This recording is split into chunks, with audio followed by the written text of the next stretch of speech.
इस लेक्चर में हम पढ़ेंगे एंट्रोपी के बारे में in terms of partition function.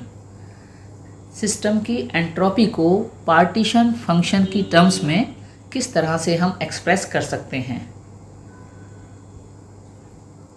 हमें पता है कि जो पार्टीशन फंक्शन है वह sum of over all states of the Boltzmann factor होता है।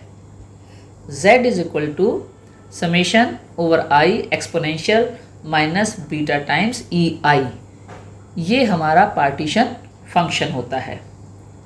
अब अगर हमारे सिस्टम में जो नंबर ऑफ स्टेट्स हैं वो ओमेगा फंक्शन ऑफ e किसी गिवन एनर्जी रेंज के लिए, और वो एनर्जी रेंज है E से लेकर E प्लस डी ई तक। अगर हम ये कहते हैं कि डी ई की वैल्यू बहुत कम है तो उस केस में जो इक्वेशन 1 है उसमें जो एक्सपोनेंशियल फैक्टर है वो कांस्टेंट होगा। तो इस गिवन रेंज के लिए अगर हम अपना पार्टीशन फंक्शन लिखें तो वह होगा z equal to summation over energy E omega of function of E and exponential minus beta times E। तो इक्वेशन 2 हमें यहाँ पर मिलेगी। अब आप ये देखिए, ये जो पार्टीशन फंक्शन इक्वेशन 2 में आपको मिल रहा है, इसमें बोल्ट्जमैन फैक्टर के साथ में number of accessible states omega function of E आ रहा है। और ओमेगा फंक्शन ऑफ E जो नंबर ऑफ एक्सेसिबल स्टेट्स हैं वह एक इंक्रीजिंग फंक्शन होता है एनर्जी का, और e raise to power minus beta E जो बोल्ट्जमैन फैक्टर है वह एक डिक्रीजिंग फंक्शन होता है एनर्जी का। तो इस वजह से हमें मैक्सिमम वैल्यू मिलेगी omega of E exponential minus beta e की at a particular energy when E is equal to E specific, जब एनर्जी सिस्टम की स्पेसिफिक एनर्जी के बराबर होगी, जिसे आप इस फिगर में देख सकते हैं जो प्लॉट किया गया है between energy E on X axis and omega of E exponential minus beta E on Y axis. तो यहाँ पर omega of E exponential minus beta E की मैक्सिमम वैल्यू आपको मिल रही है जब सिस्टम की energy specific value of energy के बराबर होती है।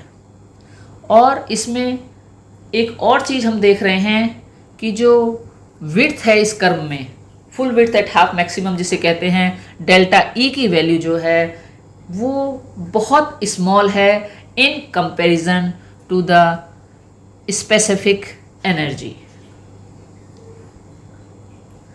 तो अगर हमारे सिस्टम की एवरेज एनर्जी स्पेसिफिक एनर्जी के बराबर हो जाती है तो फिर हम इक्वेशन 2 को लिखेंगे इक्वेशन 3 की फॉर्म में, z is equal to omega function of average energy exponential minus beta into the average energy E bar of the system.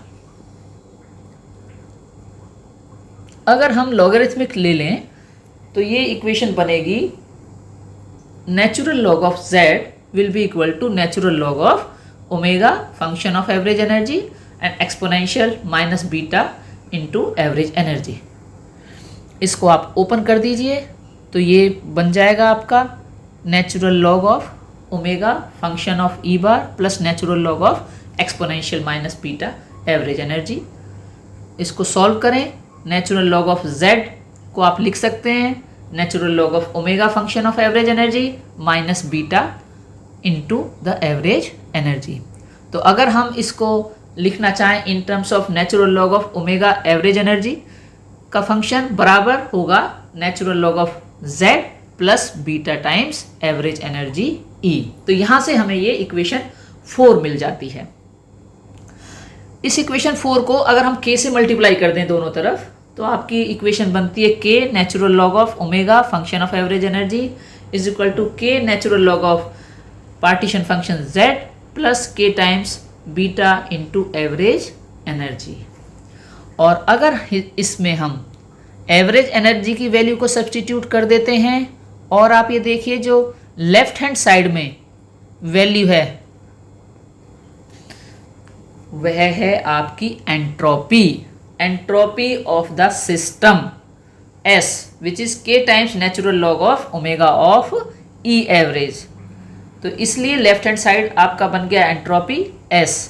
This is equal to K natural log of Z plus K beta की value 1/KT यहाँ पर substitute कर दी है, and average energy E is given as KT square partial derivative of natural log of Z with respect to temperature T।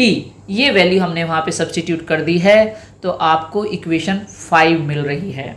और equation 5 आपको बता रही है कि आपके सिस्टम की जो एंट्रोपी S है वह K times natural log of Z plus K times T and partial derivative of natural log of Z with respect to temperature होती है।